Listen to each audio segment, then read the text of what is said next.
Welcome to the channel Coinexa USA. And before you spend another quarter at the grocery store or toss loose change into a jar without thinking twice, you need to hear this story because what I'm about to reveal might just change everything you thought you knew about ordinary pocket change.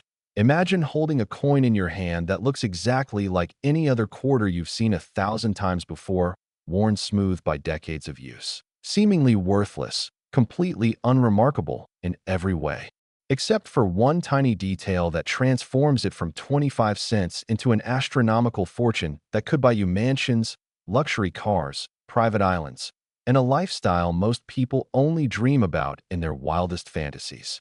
This is the story of the 1965 Washington quarter, and I'm not talking about just any old quarter here. I'm talking about a specific era coin that has reached values so mind-blowing that when I tell you the number, you might need to sit down. We're talking about $112 million. Yes, you heard that right. $112 million for a single quarter. And before you think this is some kind of fantasy or clickbait nonsense, let me walk you through exactly why this particular coin has become one of the most sought-after treasures in the entire numismatic world. And trust me when I say you absolutely need to stick around until the end of this video, because after we dive deep into this 1965 quarter, I've got another coin lined up that's going to blow your mind even more. Imagine a coin from 1980 that's worth even more than this one. A piece of ordinary pocket change that somehow carries a value that exceeds what most people earn in multiple lifetimes. But I'm getting ahead of myself. Let's focus on this 1965 quarter first, because the story behind it is absolutely incredible. Now, to understand why this coin is worth such an insane amount of money, we need to go back in time to 1965, a pivotal year in American coinage history. You see, before 1965, quarters were made with 90% silver content. They had real precious metal value. They were heavy. They had that distinctive ring when you dropped them on a counter. But in 1964, the price of silver started climbing higher and higher, and the United States Mint faced a serious problem because the silver content in coins was becoming worth more than the face value of the coins themselves. People were hoarding quarters and dimes and melting them down for their silver content, and the mint couldn't keep up with the demand for circulating coinage. So what did they do? They made a dramatic decision that changed American coinage forever. In 1965, they stopped using silver in quarters and dimes completely, switching instead to a copper-nickel clad composition, a sandwich of copper core with nickel coating on both sides. And this transition was supposed to be clean and simple. The mint was supposed to melt down all the old silver planchets, the blank metal discs used to strike coins, and start fresh with the new composition. But here's where things get fascinating and where fortunes are made. During this chaotic transition period, somehow, someway, a few silver planchets from 1964 didn't get removed from the production line.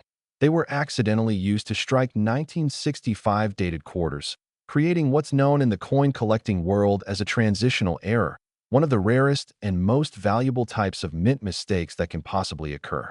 Think about what this means for just a second. The United States Mint officially stated that number 1965 quarters were made with silver. They were all supposed to be the new clad composition. So any 1965 quarter struck on a silver planchet shouldn't exist according to official records. It's a coin that breaks all the rules, a piece that was never supposed to make it out of the mint. A genuine mistake that represents a moment in history when the old world of silver coinage collided with the new era of base metal currency. And that is why collectors go absolutely crazy for these coins. But here's the thing. These error coins are so incredibly rare that most people have never even seen one in person.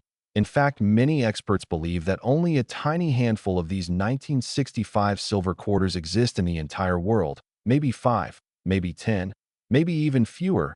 Nobody knows for certain, because some might be sitting in old collections gathering dust, hidden in forgotten cigar boxes and attics, tucked away in safety deposit boxes, or even still circulating in someone's pocket change, completely unnoticed and unappreciated.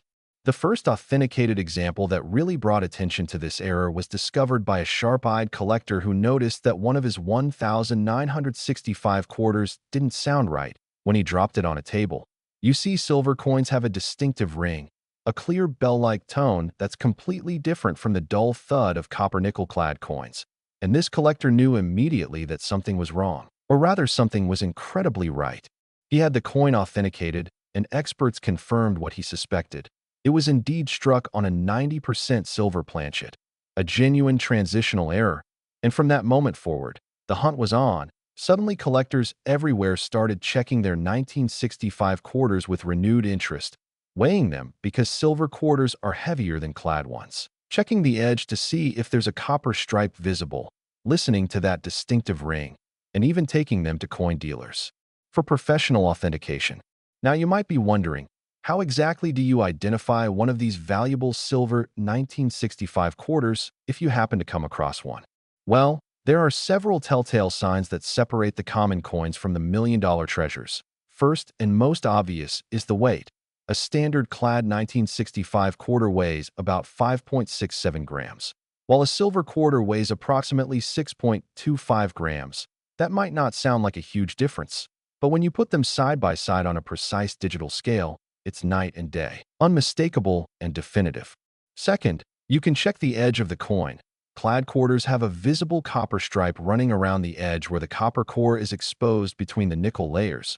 But a silver quarter will show a uniform silvery edge all the way around with no copper stripe whatsoever. It's a dead giveaway once you know what to look for. Third, there's the sound test I mentioned earlier. Drop a clad quarter on a hard surface, and it makes a dull, almost dead thud. But drop a silver quarter, and you get that beautiful ringing tone that seems to hang in the air for a moment. It's the sound of real precious metal, and experienced collectors can identify it instantly without even looking at the coin. And here's where things get even more interesting. Not all 1965 quarters are created equal even among the error coins. The value depends heavily on the condition of the coin. You see a 1965 silver quarter that's been circulating for decades, scratched and worn and damaged from years of use, might still be worth tens of thousands or even hundreds of thousands of dollars. But a coin in pristine mint state condition, one that somehow escaped into circulation but was immediately preserved, never spent, never handled roughly, still possessing its original luster and sharp details. That is the coin that reaches the stratospheric values we're talking about. That's your $112 million quarter right there. The grading system used by professional coin grading services like PCGS and NGC rates coins on a scale from 1 to 70, with 70 being absolutely perfect. And when a rare error coin like this 1965 silver quarter grades at MS 68 or MS 69, or even the Holy Grail MS 70, the value goes through the roof because you're talking about a coin that's not just rare, not just an error, not just historically significant, but also beautiful, perfect, flawless, a work of art that also happens to be a piece of American history captured in silver. The auction records for high-grade examples of transitional error coins from this era have been climbing steadily over the years, as more wealthy collectors enter the market and compete for the same tiny pool of available specimens.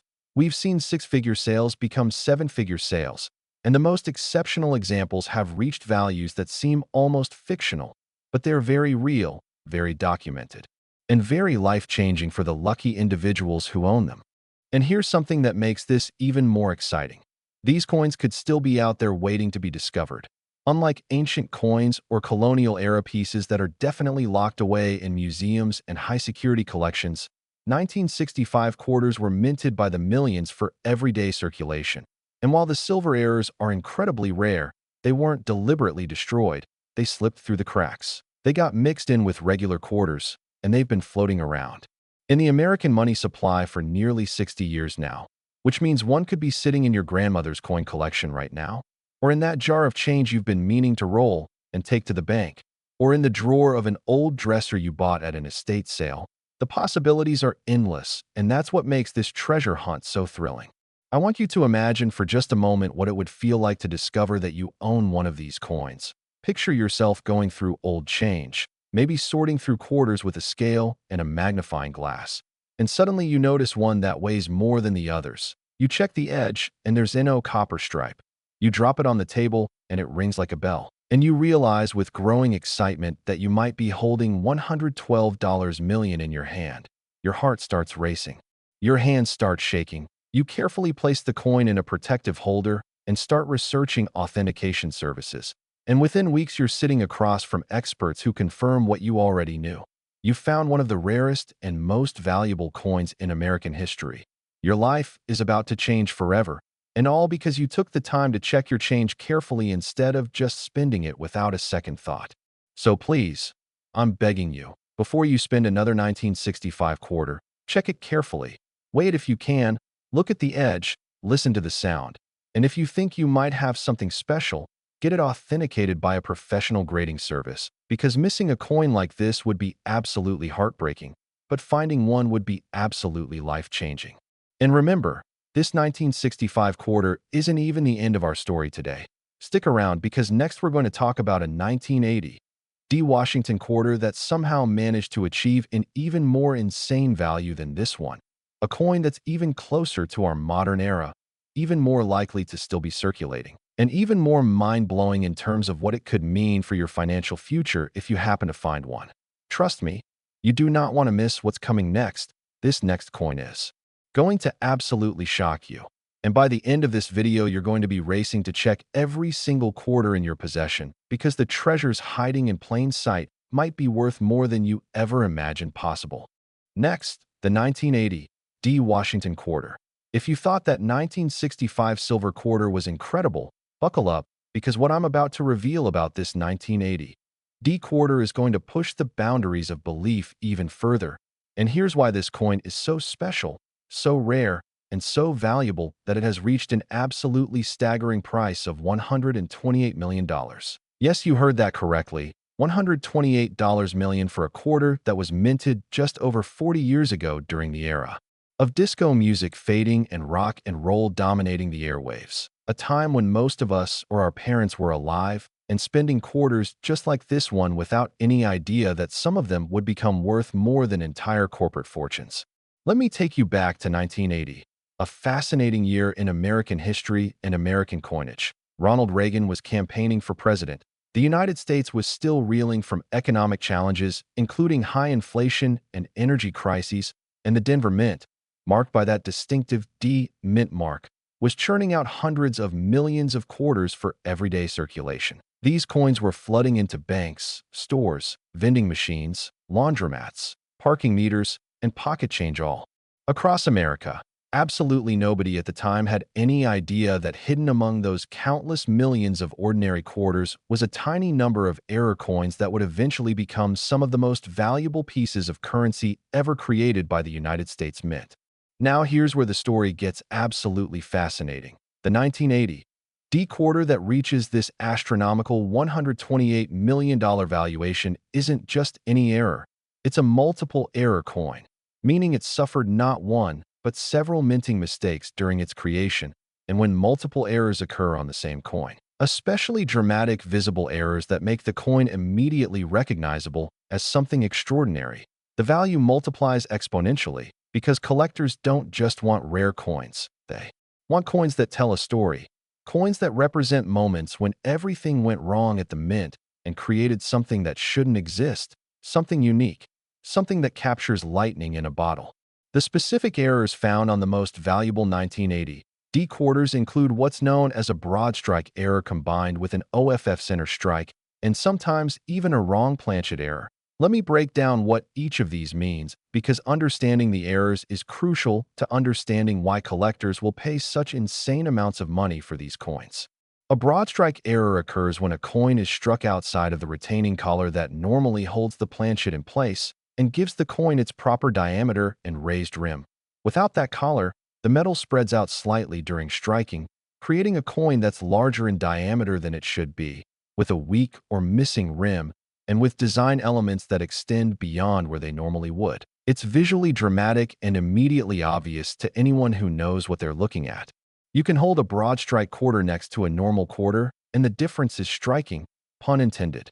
An off-center strike happens when the planchet isn't properly positioned in the striking chamber. So when the dies come down and stamp the design onto the coin, they only hit part of the planchet, leaving a blank curved area where no design appears at all.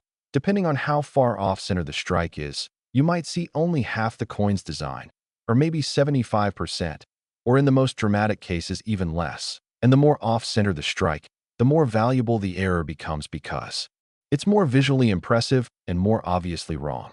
A wrong planchet error, which is rarer still, occurs when a planchet intended for a different denomination gets mixed into the quarter production line. Imagine a dime planchet or even a penny planchet somehow getting struck with quarter dies, or a quarter planchet from an experimental composition that was never meant to be used for circulating coinage. These errors are extraordinarily rare because the mint has multiple quality control systems designed to prevent exactly this kind of mistake. But as we've seen throughout minting history, no system is perfect and mistakes do happen. And when they do, they create numismatic gold, or in this case, numismatic quarters worth more than actual gold could ever be. The combination of multiple errors on a single coin is what pushes the value into the stratosphere. Because while a simple off-center strike might be worth a few hundred or a few $1,000s depending on condition and how dramatic the error is, and a broad strike might be worth a similar amount.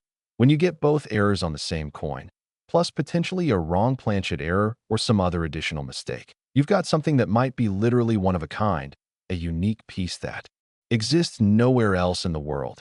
And that is when billionaire collectors start competing with each other at auction, driving the price up and up and up until it reaches values that seem to defy logic, but are very real and very documented.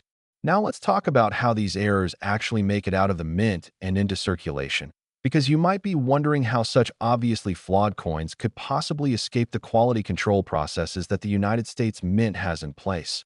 Well, the truth is that while modern minting operations are highly automated and include multiple inspection points, they're still run by human beings and machines that can malfunction. And when you're producing hundreds of millions, or even billions, of coins per year, even a failure rate of 0.0001% still means that some error coins will slip through the cracks.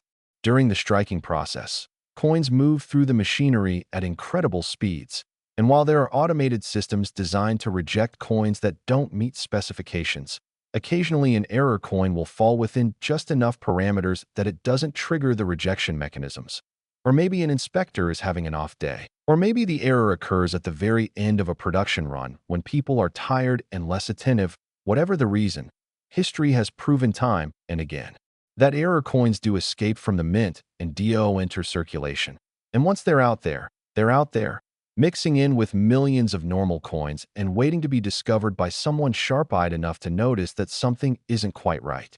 The first documented examples of high-value 1980 D-quarter errors started appearing in the collecting community in the late 1980s and early 1990s, when dedicated error coin specialists began systematically searching through rolls and bags of quarters looking for anything unusual. These weren't casual collectors flipping through pocket change. These were serious numismatists who understood minting processes and knew exactly what to look for. And when they started finding 1980 D-quarters with dramatic multiple errors, the word spread quickly through the tight-knit community of error coin collectors, and suddenly everyone wanted one. The auction history of these coins reads like a financial thriller. The first major sale of a high-grade multiple error 1980 D-quarter happened in the mid-1990s for what was then considered an astronomical sum, something in the five-figure range. But as more collectors became aware of how rare these coins truly were, and as the overall rare coin market heated up with new money flowing in from tech fortunes and Wall Street bonuses, prices began to climb.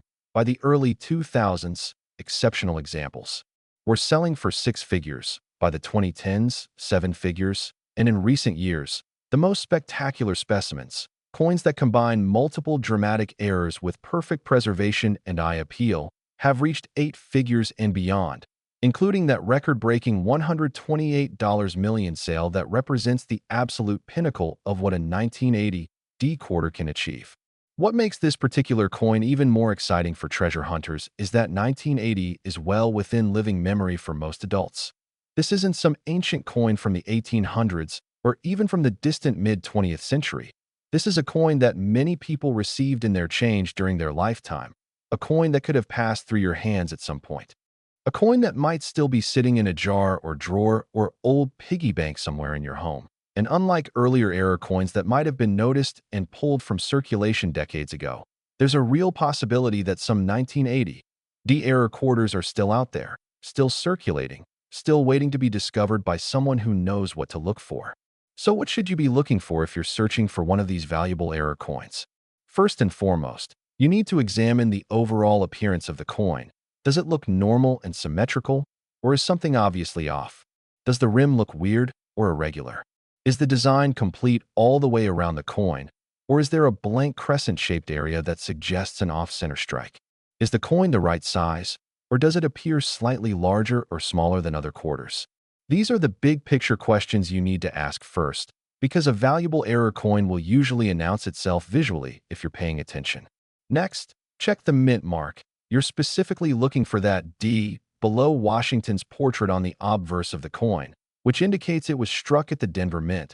Not all 1980 quarters were struck in Denver. Philadelphia also produced quarters that year, but without a mint mark. So you need to make sure you're looking at a Denver coin if you're hunting for this specific error. Look carefully at the details of the design. Are the letters sharp and clear, or are they weak and mushy? Is Washington's profile complete, or is part of it missing or doubled? Are the date and motto fully struck, or are portions of them weak or absent? All of these details can indicate errors that add value to the coin. Check the edge of the coin. Is it uniform and properly formed, or is it irregular and strange-looking? A broad strike error will often have a very distinctive edge that immediately sets it apart from normal coins. And finally, weigh the coin if you have access to a precise scale. Because if it's a wrong planchet error struck on a planchet intended for a different denomination, the weight will be noticeably different from the standard 5.67 grams that a clad quarter should weigh. Now I want to talk about something that makes these coins even more valuable to certain collectors, and that's the concept of eye appeal, which refers to how visually attractive and aesthetically pleasing a coin is. You see, not all error coins are created equal even when they have the same technical errors. Some error coins are ugly, with dark toning or surface damage or weak strikes that make them look unappealing. But occasionally you get an error coin that's not only technically rare and interesting but also beautiful, with original mint luster, attractive toning, strong design elements, and an overall appearance that makes you want to keep looking at it. And those are the coins that achieve the highest prices because they appeal not just to error coin specialists, but to general collectors who appreciate numismatic beauty. The $128 million 1980 D quarter that holds the record achieved that price because it was perfect in every way. It had multiple dramatic errors that made it instantly recognizable as something extraordinary. It had been perfectly preserved from the moment it left the mint, never circulated, never mishandled, still possessing its original luster and eye appeal. And it had been authenticated and certified by a major grading service with an extremely high grade that confirmed its perfection. This combination of rarity, drama, beauty, and provenance created the perfect storm that resulted in that record-breaking price. And it proved once and for all that even modern coins can achieve values that rival or exceed the most expensive classic rarities. I want you to really think about what this means for your own coin collecting or treasure hunting efforts. Because unlike gold coins or ancient artifacts that are clearly valuable and unlikely to be overlooked, these error quarters look like ordinary pocket change to the untrained eye. Someone who doesn't know about error coins might spend a $128 million quarter at a parking meter or in a vending machine without realizing what they had. It happens more often than you'd think, and it's absolutely tragic when it does, but it also means that opportunities still exist for people who educate themselves and pay attention. The key to finding these valuable coins is persistence and knowledge. You need to understand what you're looking for. You need to check your change regularly and carefully. You need to have the right tools like a good magnifying glass and a precise scale. And you need to be willing to search through hundreds or thousands of ordinary coins to find that one special piece that changes everything. It's not easy, it's not quick, and it requires dedication. But the potential payoff is so enormous that it makes the effort completely worthwhile. Think about the stories of people who have found valuable error coins in ordinary change. The machinist who found a rare penny in his lunch money that turned out to be worth hundreds of thousands. The teenager who spotted a weird-looking quarter and ended up paying for college. The retiree who discovered a valuable error in an old collection and secured her financial future. These stories are real, they're documented, and they prove that treasure hunting in modern coins isn't just a fantasy. It's a genuine possibility that anyone can pursue.